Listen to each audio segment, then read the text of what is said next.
For complete setup, preventive maintenance, and safe operating instructions, please read the operator's manuals that have been enclosed with this tool package. The Huck model BTT35LS is a hydraulic installation tool specifically designed to install and remove bobtail fasteners in limited clearance applications. To disassemble the tool, begin by removing the handle. The handle has 4 screws in all that need to be removed.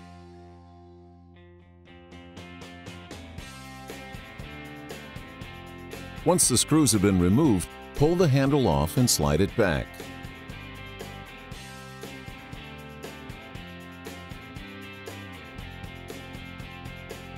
Next, break loose and remove the return pressure hose, which is the center hose.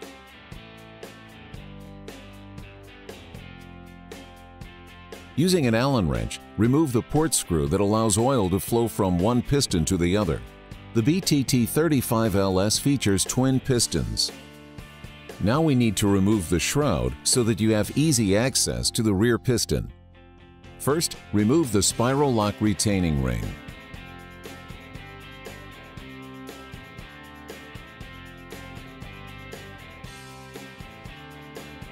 Next, slide off the sleeve. Then, remove the locator buttons. Next, slide the shroud off the back of the tool. Remember, the shroud is designed to protect the user from the seal leakage. Now you're ready to remove the rear piston. Using a rag to help position the tool facing upward. Using a large wrench, loosen and remove the rear piston.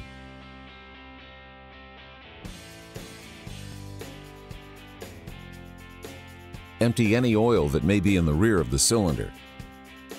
Next, using an Allen wrench, remove the front gland locking screw. Remove the front gland.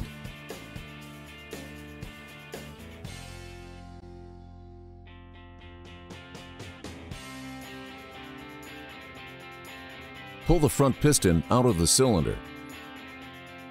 Now we'll reassemble the piston. To assemble the piston into the cylinder housing, first replace all interior and exterior O-rings. Install a light coating of grease on the main piston and also on the shaft that runs through the center of the cylinder.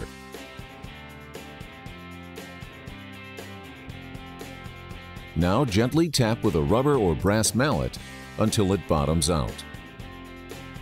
Lightly grease the O-ring seals, inner and outer.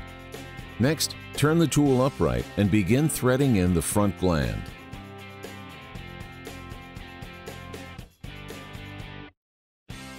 Continue threading using a spanner wrench until the front gland is completely installed. Next, thread the front gland back out until it lines up with one of the grooves for the set screws. Then, tighten the set screw to lock the gland in position.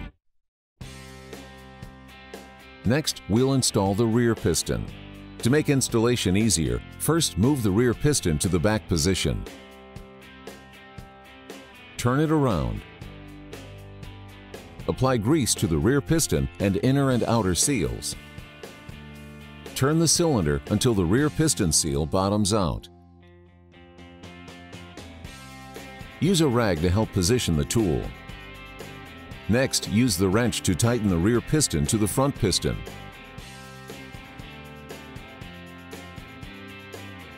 Then back out the rear piston to line up the ports. Use a long rod and check to make sure ports are lined up. Once ports are lined up, install a hollow cap screw into the port to lock the rear piston in place. Next, slide the rear shroud over the cylinder. Install the locator buttons.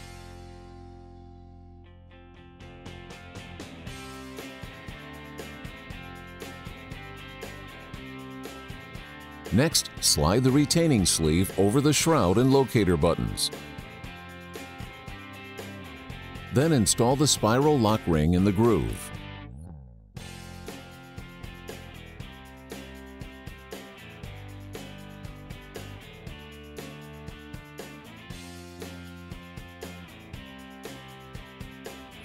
Next, reinstall the hose. Tighten the hose with a wrench and slide the rubber hose reliefs and gasket back in place. Next, slide the handle in place and attach and tighten the 4 Allen cap screws.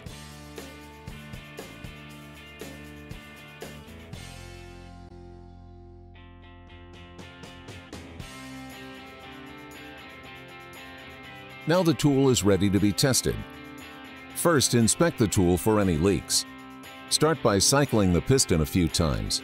Inspect the front and the back for leaks.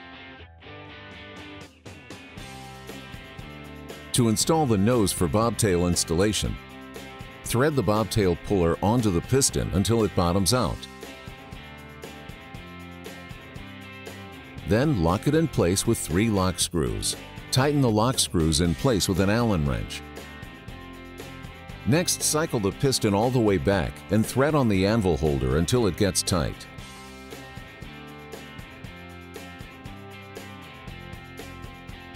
Let go of the trigger. Notice that the puller is in the forward position and centered in the holder. Continue to thread the anvil holder down until it bottoms.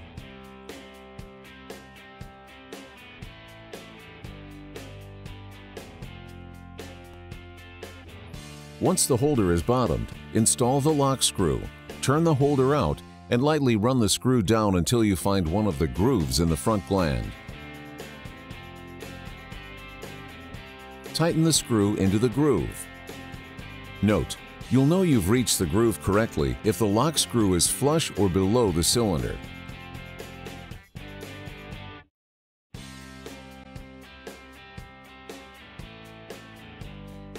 Using a 20 mm bobtail fastener with a standard bobtail flange collar, slide washers onto the fastener to simulate the material to be joined.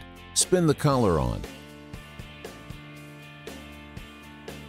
Put the fastener in and hold down the trigger. Once the fastener bottoms, let go of the trigger. The fastener was successfully installed with all indicators marked.